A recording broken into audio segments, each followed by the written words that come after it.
control de lectura. ¿Le escucho, José? Sí, profe. Bueno, en la clase pasada abordamos muchas partes del libro, más vimos que los compañeros empezaron a hablar de las primeras partes, de lo que es el proceso penal, el proceso civil, sobre todo el juez. Pero a mí me gustaría hacer énfasis en dos partes que se me hicieron, ¿cómo le diré? Amenas, pero muy importantes. Aún así, el libro en sí está constituido, yo creo que para ser un libro que se lea fácil y rápido, porque los capítulos no tienen más de, que le gustan, 10, 15 hojas, entonces se hace que, bueno, partes que puedes considerar que son de suma importancia, pues las hace resumidas y las hace muy bien explicadas. Yo quisiera hablar de dos temas. El primero es un tema que viene al principio, que son las partes, y ya es justo después del tema del juez, ¿no? Ya nos dice que el juez es un hombre soberano y todo esto, pero que abajo de él pues siempre tiene que haber, a ver, ahora sí que las partes. Nos dice que depende el juicio, bueno, depende el proceso, sea penal o sea civil, pues se va a llamar de una u otra forma. Por ejemplo, las partes en el proceso civil van a ser el actor y el demandado, mientras que en el proceso penal será el ofensor y ofendido. O sea, esos son pequeños detalles que la verdad yo hasta que no leí el libro no tenía muy en cuenta, porque pues tú siempre piensas demandante y demandado, ¿no? Pero aquí le cambia un poco el nombre. Igual nos habla que en las partes pues no están inmiscuidos los abogados, puesto que cada uno está en alguna parte. Yo igual tenía una falsa concepción de ello, pensando que de alguna manera pues solamente eran como representantes, pero no como tal que eran una parte así tan fundamental. Y Bueno, por otra parte... pero ahí, José, hay que hacer la precisión. El abogado es una parte, pero lo que se conoce como parte formal. Y la parte material, es decir, el abogado puede actuar en el procedimiento, pero no va a ser impactado por la resolución. Eso hay que precisar. Sí, sí, profe. ¿Ok? ¿Qué más? Dime. Y bueno, otro capítulo que iba a resaltar porque ya me gustó mucho es ya en la parte final sobre la instrucción, es decir, sobre la aportación de pruebas. Como el libro en sí viene tan fluido hasta este punto, pues piensas que va a ser como un proceso fácil el instruir las pruebas, el declararlas, el darlas, y piensas que va a ser como otra parte más para llegar al final del día, al final del proceso, ¿no? Sin embargo, hace mucho hincapié en que esta es una de las partes más difíciles de hacer, ya que si bien sabemos que el proceso se hace para obtener un juicio, pues nos dice que, por ejemplo, en el proceso penal, desahogar las pruebas no siempre es tan fácil y tan corto como se hace ver, a veces es tardado y a veces nos hace hincapié en algo que como que nosotros no tomamos en cuenta porque pensamos, o sea, ya lo deliberamos como, bueno, que es que en ocasiones se desahogan pruebas que son falsas y ya se pone un ejemplo de que en ocasiones los abogados van buscando un homicidio cuando fue un asesinato involuntario. Entonces eso es algo que me gustaría recalcar, que el libro, vaya, no se centra en lo que debería ser, se centra en lo que es, y hace buen énfasis a lo largo de todo en las cosas como, bueno, al menos yo siento tal y como sucedían en ese contexto en México, y pues no tiene reparo en mostrarlo con ejemplos y demás. Ok. Y eso que comentas de que las pruebas, bueno, que dice el propio autor, son algo complicado, fundamental, sigue siendo, el día de hoy es motivo de muchos debates. Entonces, qué bueno que te llevas esa idea. Al respecto, el propio Carneluti, si te gusta esto, y a todos y a todas les comento, tiene un libro que se llama La prueba, que es clásico también para estudiar esta figura. Yo se los comparto, lo tengo en digital. Y bueno, si gustan ir leyendo, yo les comento, yo soy entusiasta lector de Carneluti y me gusta muchísimo lo que hace él en el tema procesal. Son libros, a mí me parecen sublimes, no tienen desperdicio lo que hace el maestro. Obviamente, este libro de las pruebas, nuevamente hay que leerlo desde su contexto. Son libros que se escribieron en los 40 y hay que entender que ha ido evolucionando la concepción de esta circunstancia. ¿Queda claro? Pero yo en un par de minutos se los comparto, lo tengo aquí a la mano, es un libro de cabecera, obligado conocerlo en el campo procesal, pero ha ido evolucionando.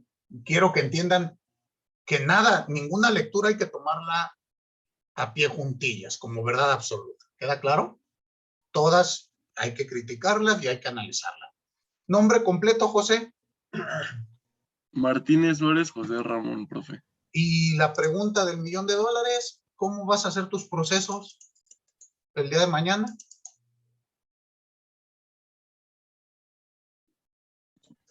Uy, yo creo que ese libro como que me ayudó a centrarme un poco más en la idea de cómo se hace en sí el proceso, pero no en cómo yo lo voy a tener. Bueno, poco a poquito. Recuerden que esta materia se trata de eso, ¿no? De ir pensando qué voy a hacer yo el día de mañana. Muchísimas gracias. Compañera Fernanda, si gustan, aunque sea, préndanme la cámara cuando me hablan, porque si no, de verdad, eh, estoy hablando con una pantalla en negro. Por favor, Fernanda, ¿la escucho? Sí, profe. Bueno, voy a intentar a ver si no se traba. Voy a Claro, poner. si la deja, si no, pues ni hablar. Pero mientras platiquen.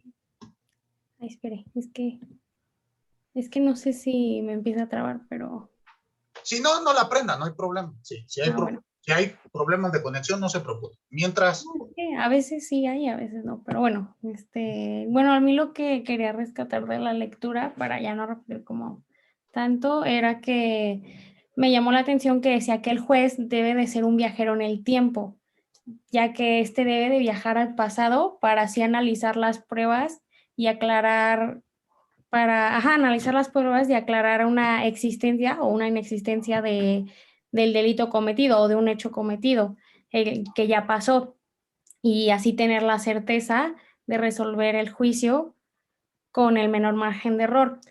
También debe de analizar las pruebas y con esto también decimos que está en el presente, ya que al momento de hacer el juicio debe de hacer la actividad perspectiva. Por ejemplo, analizar los testimonios que están ahí, que se hacen en la audiencia, recopilar las pruebas, tenerlas en cuenta cuando se están diciendo y en ese momento él debe de estar formando una tesis, por eso ahí se dice que está en el presente. También dice que viaja al futuro porque al momento de ya hacer la sentencia y hacer la resolución, ya que, como menciona el libro, el juez no solo es el que representa la justicia y al Estado, entonces no solo puede llegar en el presente e imponer cualquier sanción y cumplir con lo que es el crimen y castigo. Debe de crear una sentencia viable y en búsqueda de si la persona de verdad cometió el delito y si puede lograr una reintención y así aplicar por ejemplo, en el caso del derecho penal, el derecho penal mínimo. Por eso también dice que está en el futuro. Y bueno, el juez debe de buscar la resolución, pero con el fin de un control social a beneficio del Estado, pero no se refiere a un control social autoritario, se refiere a un control social que debe de ser en beneficio de la sociedad, y por eso es lo que me llama la atención, que un juez debe de ser un viajero en el tiempo, ya que está en el pasado, en el presente y en el futuro en cuanto al caso. y fíjese lo importante de este conjugar los tiempos. Y todavía hoy en día se emplea. Se dice, en el proceso, sea penal, civil, cualquier proceso, fíjese, discutimos en el presente hechos que ocurrieron en el pasado para regular lo que ocurrirá en el futuro. ¿Se da cuenta cómo conjugamos todos los tiempos? Bueno, 3 tiempos gramaticales, porque no son todos, en un proceso, lo cual es una tarea muy difícil. Y regreso a lo que platicaba con José. Justificar mediante pruebas lo que decimos que ocurrió es complicado. ¿Estamos? Y Fernanda, ¿cómo vas a llevar tus procesos entonces el día de mañana? Pues de la manera más viable y razonable que diga. Que piense. Pero ¿cómo es la más viable? A ver, cuando me dicen la más viable, si les digo, dame 50,000 pesos y sale, ¿eso es lo más viable o cómo? Bueno, no, la resolución más razonable y mejor aplicada al derecho fue lo que se me ocurre ahorita. Traten de irse respondiendo esa pregunta. ¿Cómo voy a hacer mis procesos? Porque de eso se trata el libro, ¿no? De tratar de ir identificando estas circunstancias. Nombre completo, por favor, señorita Fernanda. Sí, es Fernanda Michelle Yáñez de la Cruz. Yañez de la Cruz. Muchísimas gracias. Por favor, Kevin, ¿te escucho? Buenos días, profesor. Buen día. Bueno, en la lectura hace mucho énfasis en el desconocimiento total de los elementos que se encuentran obligados a conocer los juristas y la importancia de la oratoria forense, que es fundamental para la expresión de ideas, argumentación y expresión de alegatos en una controversia judicial, siendo, siendo todo ello un conjunto de la base que se desprende de la función del abogado, pues la defensa puede tener como consecuencia un triunfo o un fracaso de cualquier asunto, en el que aún encontrándose, bueno, un creyente que tiene toda la razón plena puede... Creo que se te fue el audio.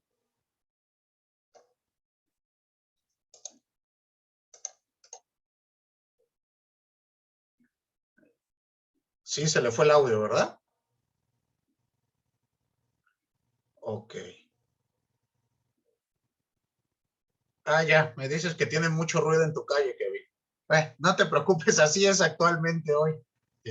Tú, si quieres, sigue participando, ¿no? Yo no tengo problema en que se escuche ruido de fondo. ¿O prefieres que le demos la voz a Jesús en lo que se calma el ruido Ya, allá? profe. ¿Ya? Sí, ya. A ver, te Ya, escucho. ya, perdone. Sí. Bueno, es lo que estaba comentando hace un momento, ya que, bueno, pues la defensa puede tener así como consecuencia un triunfo o un fracaso de cualquier asunto, y aún así encontrándose, creyendo que tiene toda la razón, pero se puede salir de control si no se puede expresar de manera precisa los argumentos, bueno, reales y jurídicos que se encuentran en el caso. Y Ok. igual de la misma... perdón. Sí, sí, dime. Bueno, sería principalmente eso, y de la misma forma señala que existen los impartidores de justicia que atienden los intereses particulares sobre el asunto a resolver, y pues entonces resulta intrascendente que el conflicto sea resuelto por alguien bueno, que carece de capacidad, por decirlo, de realizarlo.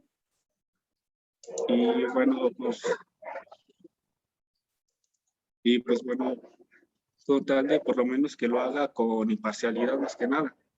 De igual forma, cabe resaltar que los funcionarios jurídicos están obligados a buscar primordialmente la verdad material y resolver el caso mérito conforme al conocimiento obtenido en el proceso. Bueno, sería eso principalmente, profe. Muy bien. Y entonces, ¿cómo vas a realizar tu proceso el día de mañana? Pues yo creo que todo conforme a la ley, profe, ser imparcial, en cierta manera. Bueno, para empezar, porque aún me falta todavía conocer cosas. Ok, conforme a la ley. Pero a veces la ley también puede violar derechos, ¿no crees? Sí, profe, la verdad sí me he dado cuenta en estos tiempos que he estado, bueno, así en la carrera. Y entonces, Pues aún no lo tengo muy bien definido, la verdad. ok, bueno, pues para que vayan ustedes pensando en esa circunstancia, pero respóndanse, por favor, esto es muy importante, ¿sale? Muy bien, Kevin. Hablemos entonces ahora con Jesús. Jesús, ¿te escucho? Sí, hola, buen día, profesor y compañeros. Primero que nada, una disculpa por no prender la cámara, pero las lluvias han hecho que mi internet se ponga lento. Como ya se refirió en bueno, en la clase pasada y ahorita mi compañera, para mí uno de los capítulos más importantes dentro de la obra de Cardaluti es la del juez, ya que este se refiere a la figura principal dentro del proceso. ya que este juzgador es el que tiene la responsabilidad de estudiar el caso, dar las pruebas y resolver el litigio. Y como se menciona al principio de ese capítulo, es la persona que está arriba. Aquí podemos encontrar una simbología de que él está al mando del proceso. Al igual, el principal problema que yo encuentro que presenta el autor es esta incapacidad del juzgador, puesto que tiene, puesto que es el litigante en el juicio, ¿no? Y por lo tanto debe ser una persona que se aproxima a Dios, como lo menciona igual el autor, y que tiene una capacidad superior a los demás hombres. Y además aquí también podemos ver que junto al juez se encuentran ciertas figuras de gran importancia en el camino para seguir el proceso, como es el consultor, el perito, el secretario y el oficial judicial. Y eso sería, bueno, la participación sobre la lectura. Luego aquí yo quería mencionar que esta obra de Francesco Carneluti es pues, una obra de cabecera realmente para entender una proximidad sobre la teoría general del proceso, y aunque ya tiene su tiempo, no cabe, hay que recalcar que es buena, y además este profesor sabe cómo enseñar, porque parte de una idea clara y concisa, no lleva muchas palabras rimbombantes, porque como bien sabemos su historia académica, impartió clases en diversas universidades casi en toda su vida en Italia, y creo que esto realmente le funciona porque sabe cómo transmitir el conocimiento. No solamente escribe por escribir, sino escribe para transmitir el conocimiento a la persona que lo lee. Ok, muy interesante. Y lo mismo, Jesús, ¿tú cómo vas a hacer tus procesos el día de mañana? Pues realmente creo que es una pregunta difícil de responder ahorita porque realmente solo conocemos meramente la pura teoría y realmente no conocemos más allá, no sabemos cómo es el procedimiento que se sigue para lo fiscal, administrativo, solamente tenemos un pequeño saber sobre lo que es para lo penal y lo civil, como se leyó en la lectura, pero realmente yo lo tomé desde la interpretación y los de hechos pro persona, porque realmente no en todos los casos al que se juzga es el verdadero culpable, como lo civil, que pues realmente no es como que haya cometido una pena gravísima, pero hay que remitirse a las pruebas y a lo acontecido. Por ejemplo, aquí podemos abocar otro libro que es Los exploradores de cavernas, de Fuller, donde en esta lectura se habla que pues sí, un par de investigadores van a explorar las minas y por accidente se quedan encerrados y pues ni modo, tienen que comerse a uno de ellos, pero realmente lo hicieron para sobrevivir.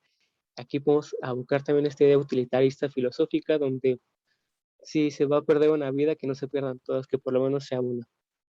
Gracias. Ok, pero en el caso de exploradores de caverna, el debate es las posturas, ¿no? Es muy interesante también en el procedimiento, porque al final, después de todo el caso en exploradores de caverna, los jueces terminan confirmando la resolución, ¿no? Sí, Escuchamos. obviamente sí, es esto de las posturas, pero realmente yo me quedo con el final donde uno de los ministros dice que Ajá. pues sí, cometieron esto y se les debe culpar, pero realmente no, debe ser ¿cómo se llama? Se les debe imputar como simbólicamente porque realmente ya sufrieron. Imagínense tener que decidir a quién se van a comer y el proceso para matarlo, pues sí, ya es una carga pesada. Y todavía que algunos los querían ahorcar, pues sí, ya se me hace un poco excesivo, pero realmente ahí está el... Pero recuerdo que el caso termina en que sí los ahorcan, ¿no? Creo.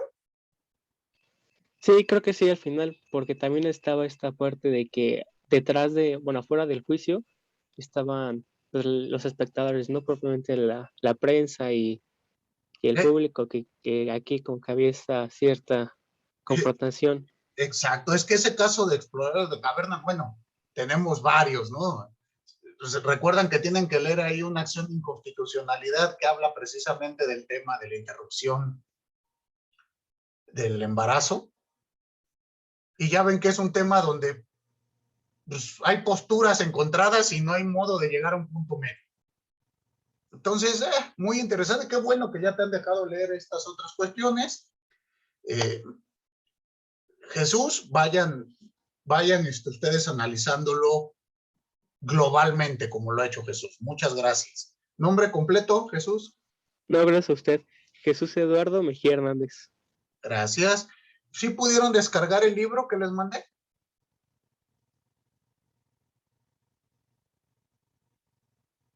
¿O no llegó? El de la prueba de Carneluti. Yo sí pude descargarlo, profesor. Ah, muy bien, Jimena. Si me hace usted favor de mandarlo al chat de WhatsApp para que lo puedan descargar ya después con calma y lo tengamos todos. Sí, ahorita lo mando. Muchísimas gracias. Señorita Sharon, ¿le escucho? Sí, profesor. Buenos días. Buen día. Pues yo quisiera ser como un poco más breve en este libro. Pues lo que considero es que en estos 15 capítulos y los temas fundamentales que nos presenta el mismo acerca de lo que es el proceso y cómo está en relación a un juicio en él, pues podemos observar cómo ponen esencialmente al proceso penal y civil. Y ya de ahí, de cómo existen funciones que se encuentran enmarcadas en reglas, las cuales pues tienen que ser justas, claramente, ya que pues en ellas se pone en juego la libertad de las personas en el proceso penal y los bienes de estas mismas personas en el proceso civil. Y siento que con estos temas que señala, lo que nos quiere decir este libro es que cada parte que forma el proceso y cada fase que tiene es la esencia de este, porque sinceramente sin el proceso penal no se pudieran sentenciar los delitos, o sin el proceso civil no se pudiera llegar a un acuerdo sobre el litigio. Sin un juez no hay quien tome una decisión ni juzgue. Sin todas estas partes no hay forma de que alguien pues tome la iniciativa de iniciar un proceso o ni siquiera presentaría como las pruebas que convenzan al mismo juez de llegar a una sentencia. Y es que el proceso es eso, que procura evitar desacuerdos, quiere evitar que la gente cometa un delito y básicamente con el proceso pues se busca mantener el orden social. Ok. Muy Y bien. por ¿Qué mi más? parte sería todo. Ok, Sharon. ¿Y lo mismo, cómo va a ser sus procesos el día de mañana? Mm, Pues creo que aún no podría tener clara esa respuesta, ya que quisiera como primeramente entender bien estas bases que veremos en la misma materia y ya después yo así pueda formar y conseguir una postura correcta y pues claramente objetiva. Perfecto. Bueno, ¿y su nombre completo, por favor? Sharon Alexa Aranda Solorzano. Muy bien. Y por último, Berenice, ¿la escucho? Sí, profe. Aquí estoy, buenos días. Bueno, a mí me pareció que fue una lectura bastante, bueno, un libro que fue bastante como complejo para ir conociendo lo que es, cómo se hace el proceso, ¿no? Porque desde el inicio nos hace una diferencia de lo que es lo del derecho civil y la diferencia que hay entre el derecho penal. De igual manera me pareció interesante, bueno, las partes que a mí me pareció como más importantes es lo que es la parte del juez y lo que son las pruebas, ya que el juez es el que inicia como, bueno, va a ser el historiador que va a recopilar todo lo sucedido de los hechos desde el momento en el que ocurrieron y se va a trasladar como a la parte pasada, al pasado y va a dar resolución a lo futuro, ¿no? Entonces, me pareció bastante importante ya que tiene que desahogar de igual manera las pruebas para que pueda dar la razón de las partes que, pues, que se quiere, ay, se me fue la palabra. Bueno, va a dar las razones de igual manera para que pueda juzgar de qué parte será la que será castigada. Y de igual manera me llamó la atención cómo es que el Ministerio Público influye tanto para a que ayude al juez, tanto en pruebas como para que determine si que se va a iniciar el proceso y para que de esta manera pueda dar como el final o en muchas ocasiones pues no va a haber como un final en sí y pues eso sería todo en parte. Bien, y la misma pregunta, ¿cómo hará sus procesos el día de mañana? Pues aún no lo tengo claro, pero de que no serán, bueno, como en la parte, una parte del libro nos dice que no ir tan rápido, pues yo creo que tomar en cuenta eso de ir como en un proceso despacio, pero que sea con un fin determinado. Muy bien, muy bien. Bueno, entonces, muchas gracias, señorita. ¿Su nombre es completo, por favor? Castañeda Martínez Berenice. Perfecto. Bueno, con esto podemos ya dar por terminado nuestro control de lectura y pasemos a analizar algunas cuestiones distintas. Veamos. Les mandé una audiencia, ¿tuvieron oportunidad de verla? No les dio tiempo. Bueno, la platicamos en siguientes clases. Pasemos entonces ahora al tema de el siguiente sistema de procesamiento. Ya hemos estudiado el sistema de procesamiento inquisitivo. Ahora toca hablar del sistema de procesamiento acusatorio o dispositivo.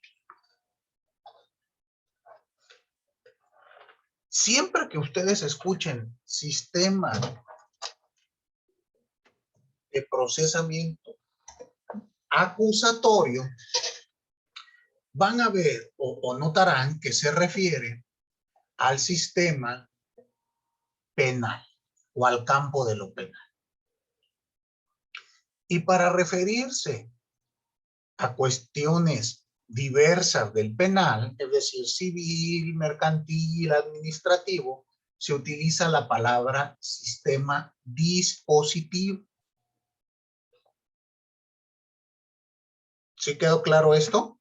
Pero dispositivo y acusatorio van de la mano. Muy bien.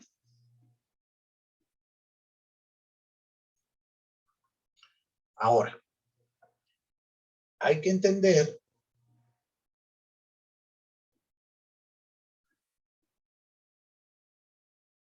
la cuestión de el aspecto de su origen. Les voy a compartir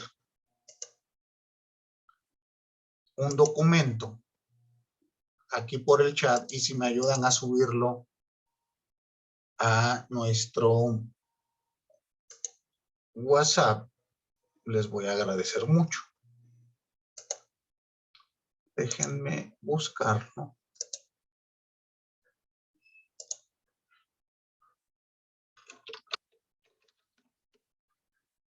No me quiero detener en el tema meramente histórico. Voy a avanzar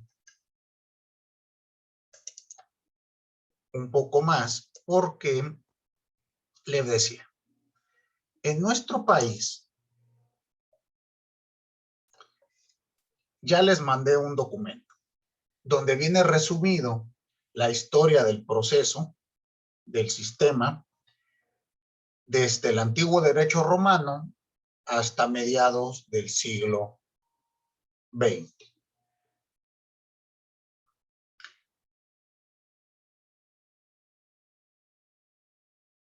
Yo fijaré mi exposición igual en el mismo periodo que el proceso inquisitivo español. Hablaré del año 1215. ¿Queda claro? Recuerden que la explicación que tuvimos de nuestro procedimiento inquisitivo fue del año 1215. Ahí empezamos. Pues aquí haremos lo mismo. Hay que hablar de este periodo. Esto no quiere decir que previo no hubo pinceladas o vestigios de un sistema acusatorio, sino todo lo contrario. El sistema acusatorio históricamente parece ser más antiguo que el sistema inquisitivo. Pero en nuestro país hemos iniciado estos debates a partir de la reforma constitucional de 2008. Eso no quiere decir que hasta porque yo escucho que dicen el nuevo procedimiento penal. Pues hay que entender que el sistema acusatorio ya había existido desde hace mucho tiempo. Reitero, en nuestro país se empieza a enseñar, a explicar a partir del año 2008, donde nos dicen, vamos a cambiar de un sistema inquisitivo a un sistema acusatorio. Habrá que ver qué tan válido y tan cierto es esto, pero bueno, a partir de ese momento se empieza a explicar. Yo les soy sincero, a mí en mis clases de derecho procesal nunca me enseñaron siquiera que existía un proceso acusatorio y un proceso inquisitivo. Había uno y era el que teníamos y se acabó. ¿Estamos? Cuando en otros países esto sí se da. Ejemplo, en Argentina, desde 1956,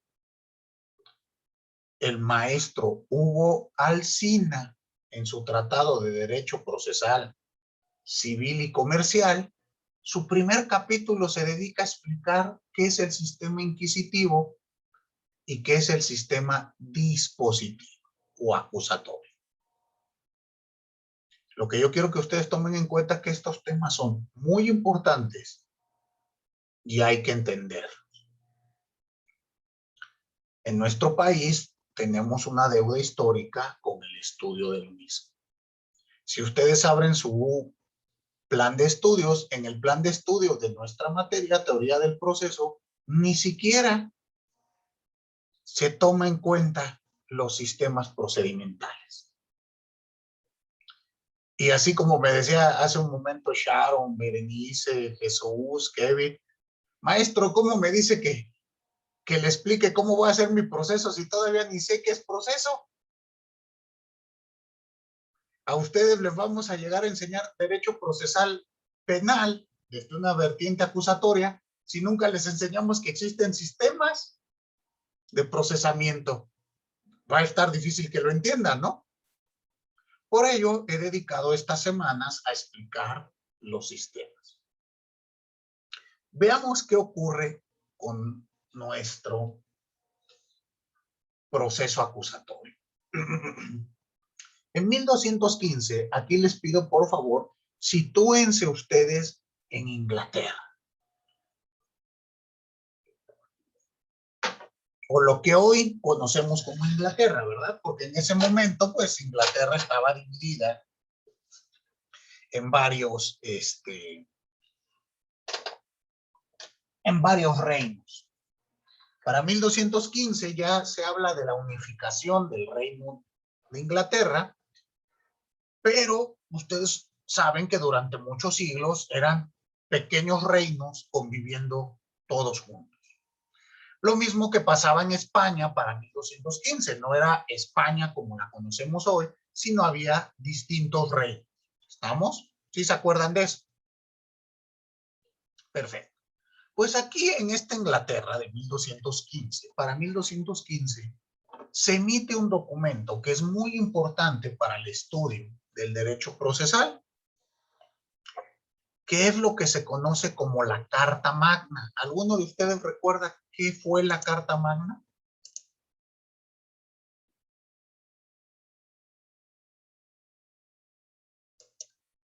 ¿O no se acuerdan?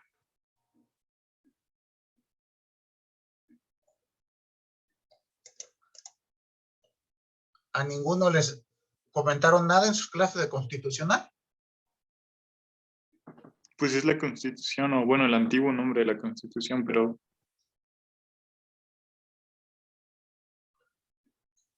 ¿Cómo, Diego? ¿El antiguo nombre de la Constitución? Bueno, no, así le dicen a la Constitución. Ah, ok, bueno, así utilizan o así le llegan a nombrar a la Constitución, a la mexicana, ¿te refieres? Sí. Muy bien, bueno, pues ya analizaremos por qué. Dime, Diego. Bueno, profesor, según yo tenía entendido, sirvió como antecedente para establecer los límites entre el poder que podía ejercer el Estado hacia las personas, más que nada.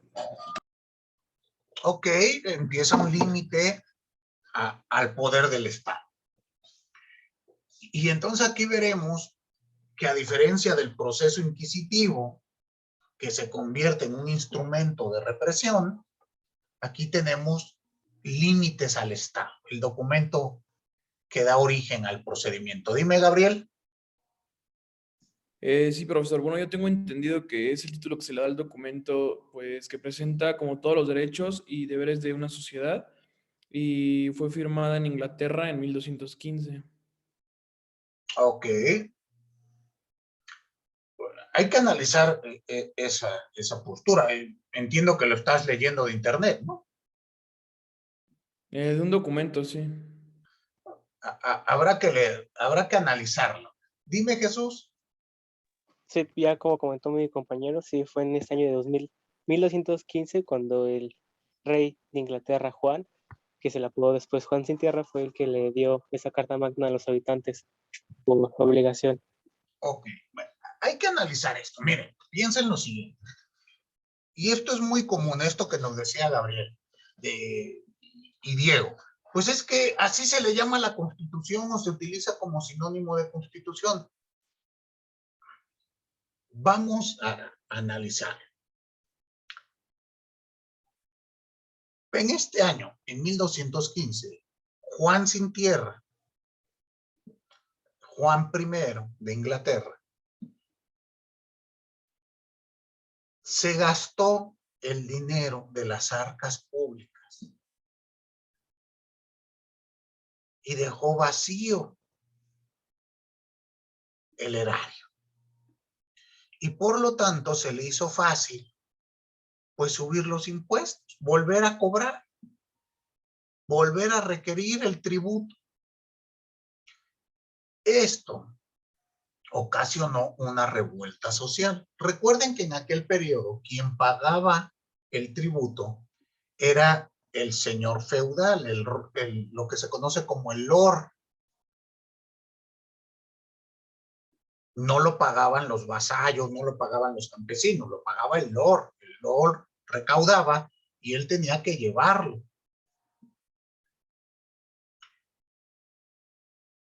El lord o los lores eran los dueños de la tierra y de los campesinos que estuviesen en él y tenían que pagar un tributo.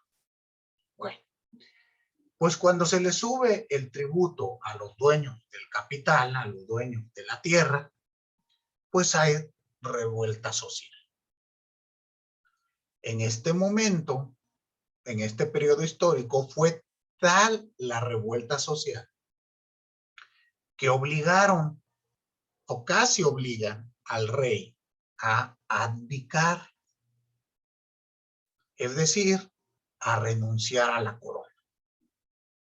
Y para evitarlo, tuvo que emitir la Carta Magna. La Carta Magna, como su nombre lo indica, es una carta, una misiva elaborada por el rey, que es el magno.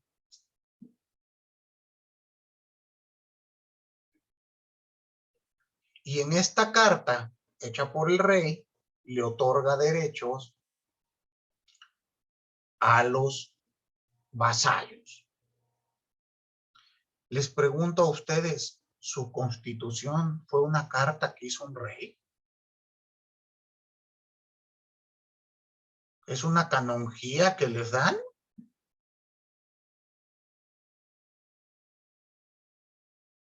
Hay que analizar si es correcto utilizar como sinónimo Carta Magna y Constitución. Por lo menos en nuestro país, ¿no creen? Porque incluso la propia Carta Magna es un antecedente de la Constitución inglesa, pero la Constitución inglesa es otra cosa. Ni en Inglaterra utilizan como sinónimo Carta Magna y Constitución. ¿Ustedes sí lo van a hacer?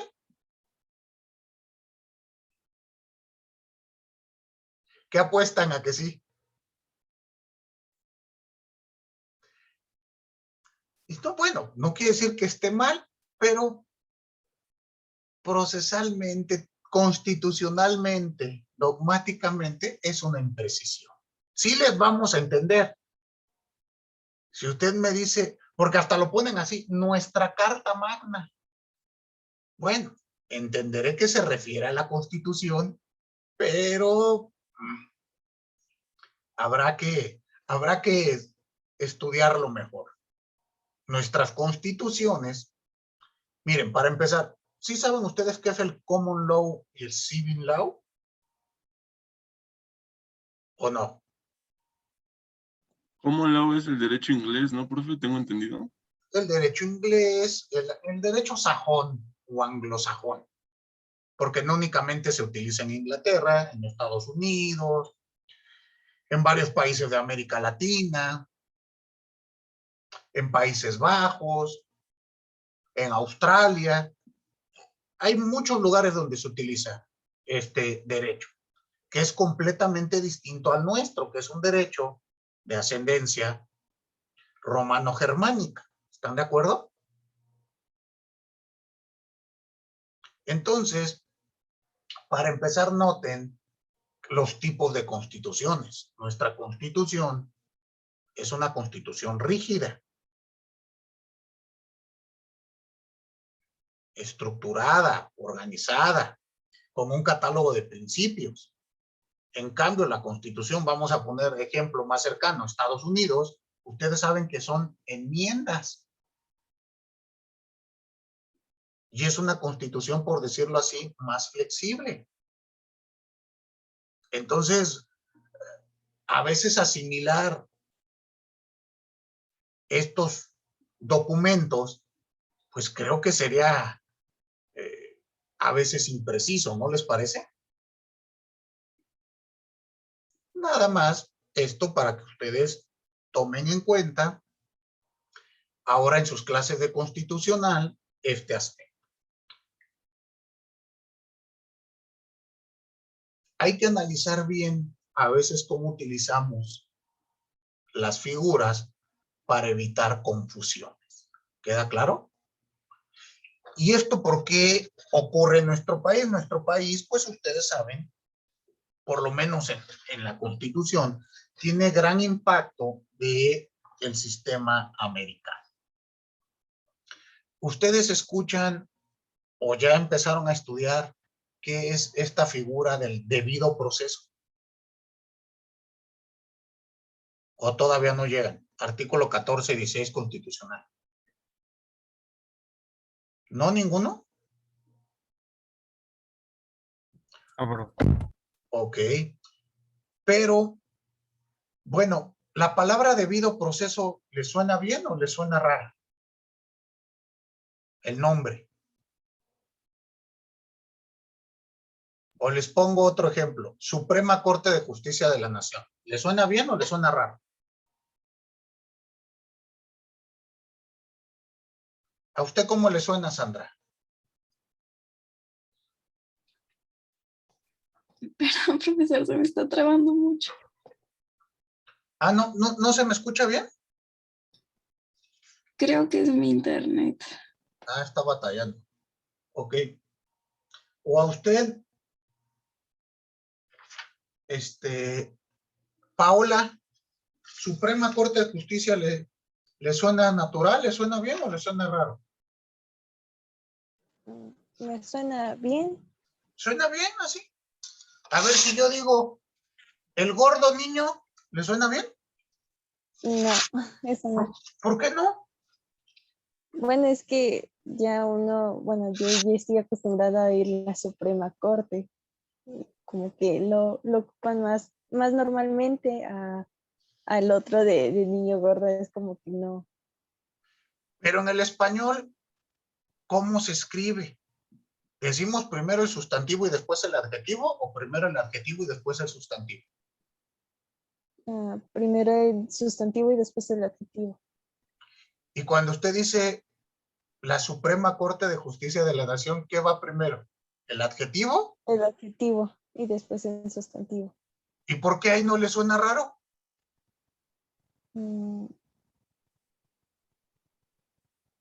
Yo creo porque se fue normalizando, ¿no?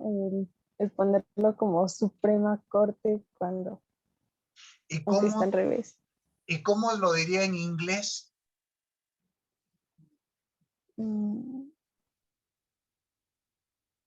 Supreme Court, Ajá. Court of Justice, the Nation. Ahí sí ya, al revés. Porque en inglés el adjetivo se utiliza antes del sustantivo. Y entonces, ¿por qué se imaginan que únicamente en México decimos Suprema Corte de Justicia y en los demás países de habla hispana dicen Corte Suprema? Pues porque es una traducción literal del inglés al español. Bueno, una mala traducción. Y esto ocurrió por la influencia que tuvimos de la Constitución de Filadelfia de los Estados Unidos de Norteamérica en nuestro país. Por eso cuando ustedes vayan a otro país, bueno, para empezar, cuando les enseñen qué es el debido proceso, ¿no les suena igual raro? ¿Qué será? ¿Debido proceso o proceso debido?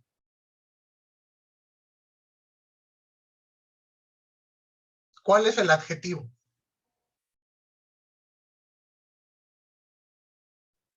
Debido. Debido.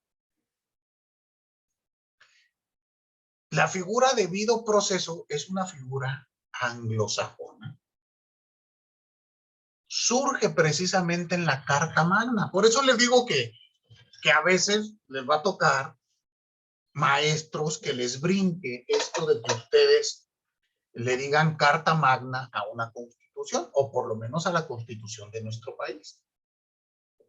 Pero hay figuras que sin lugar a duda, bueno, este documento impactó y da origen a los sistemas acusatorios, vamos a llamarles contemporáneos. ¿Qué fue lo que dijo el rey Juan Sin Tierra en su Carta Magna? Estableció dentro de la carta un apartado, que es el que da los derechos, o algún derecho. Y estableció, voy a parafrasear, no es literal, estableció lo siguiente. Nunca más y por ningún motivo serás molestado en tus documentos, en tu persona, en tu familia o en tus propiedades, sino mediante un procedimiento previamente establecido en ley en el que se cumplan las formalidades del mismo. Y esto es lo que da origen al debido proceso, a esta garantía.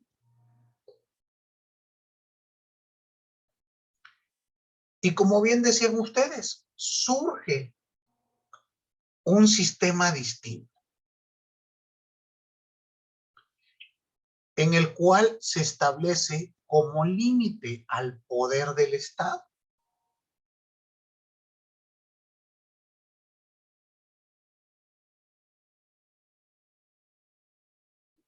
Entonces ahora el Estado tendría que realizar un procedimiento para poder afectarme en mis papeles, en mis propiedades, en mi familia, en mi persona o en mi propiedad.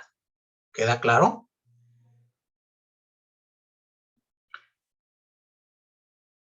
¿Qué más ocurrió en este año 1215? Hay que tomar en cuenta que en Inglaterra nunca se creó o nunca se estableció un proceso, perdón, un tribunal del Santo Oficio. No existió una Inquisición inglesa. Y esto se debió a que, como ustedes saben, hasta el día de hoy, Inglaterra no es un país preponderantemente católico. Si mal no recuerdo, son preponderantemente protestantes o anglicanos o otro tipo, pero no hay una iglesia católica con la fuerza que existía en España en el mismo año. Entonces, pues al no poder entrar la Iglesia Católica y por lo tanto no establecer un tribunal del Santo Oficio, su procedimiento caminó hacia un rumbo distinto. Esto no quiere decir que en el procedimiento anglosajón no se cometieron barbaridades y atrocidades en estos periodos al momento de juzgar. ¿Sí queda claro? El periodo de la prueba seguía siendo una prueba bárbara. Y los procedimientos estaban enmarcados por un contexto de misticismo,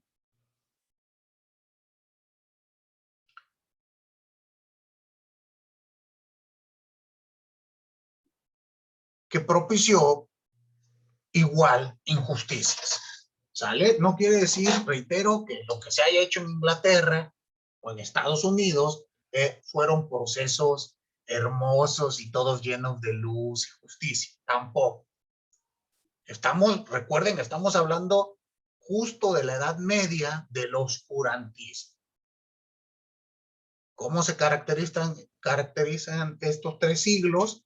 Pues precisamente por cuestiones de falta de razón, de pruebas bárbaras. Muy bien, de una gran ignorancia de muchos temas. Ahora, ¿dónde encuentran ustedes ejemplos de procesos anglosajones de esta época, de este estilo? Les decía yo, en el libro o en la película Las Brujas de Salem. ¿Estamos?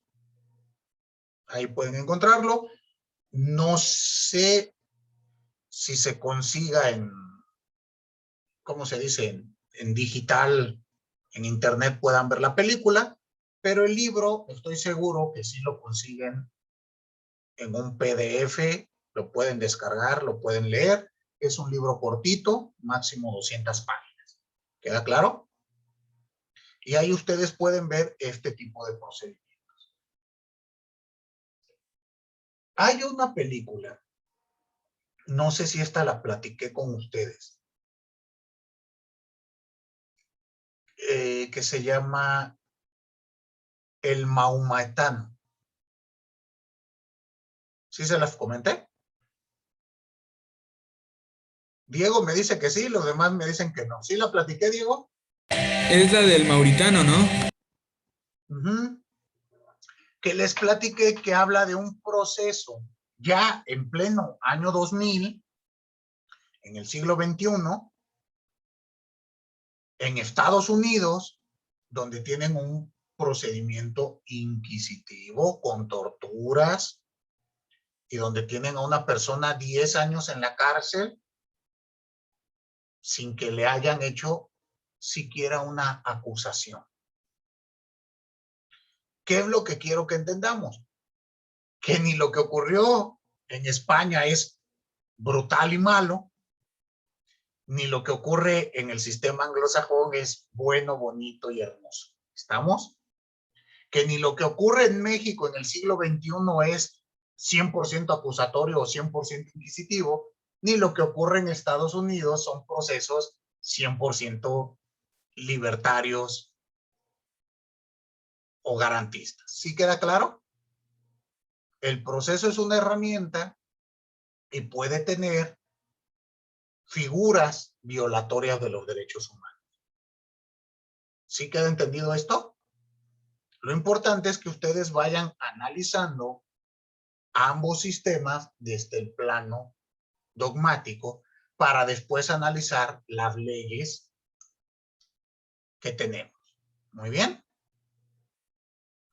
Perfecto. Entonces, ya establecido esta figura, vamos a definir qué es el sistema acusatorio. Ya después del contexto histórico, bueno, ustedes tendrán que saber que a partir del año 1215 ha evolucionado hasta nuestros días. En el documento que les envié, viene muy resumido este paseo histórico. ¿Cómo vamos a definir al sistema de procesamiento acusatorio o dispositivo? Vamos a decir que es el método bilateral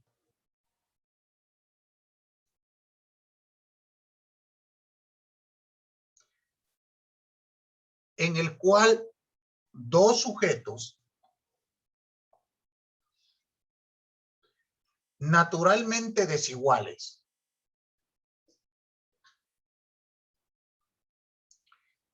discuten pacíficamente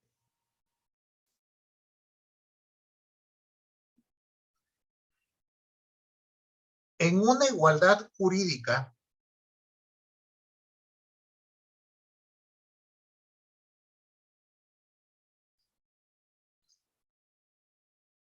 asegurada por la ley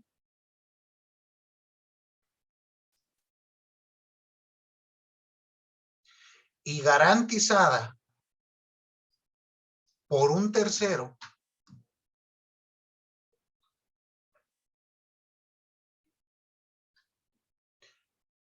que actúa con el carácter de autoridad.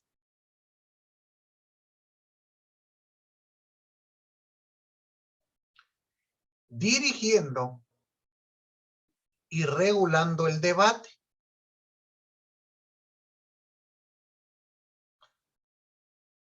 Para que, llegado el caso,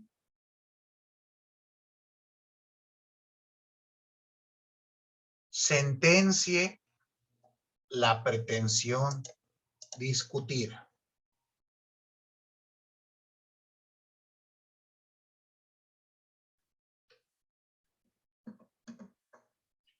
Entonces aquí vamos a ver que el sistema acusatorio, en primer lugar, es un método de debate. ¿Se dan cuenta?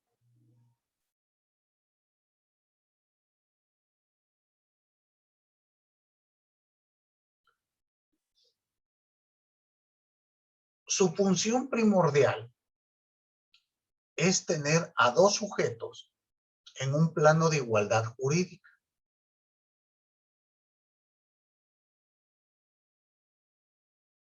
Para que ellos puedan dialogar, debatir en un plano de absoluta igualdad ante un tercero. Pero dense cuenta que aquí el tercero no inicia el procedimiento, no busca pruebas, únicamente tiene dos funciones. Dirige el debate y una vez concluido el debate, decide la pretensión que fue planteada. Y entonces empezamos a notar diferencias muy importantes en nuestro sistema acusatorio. ¿Sí lo notaron? Por lo tanto, la siguiente sesión estudiaremos las características del sistema. ¿Quedó claro? ¿Alguna duda hasta aquí? Ninguna. Muy bien. Pues entonces vamos a terminar nuestra clase por el día de hoy. Y como siempre les deseo un excelente resto de jornada, una muy buena semana laboral y nos vemos por acá el día miércoles. Muchas gracias a todos y a todas. Nos vemos. Gracias, profe. Hasta luego. Gracias, Hasta luego, profesor. Hasta luego. Nos vemos.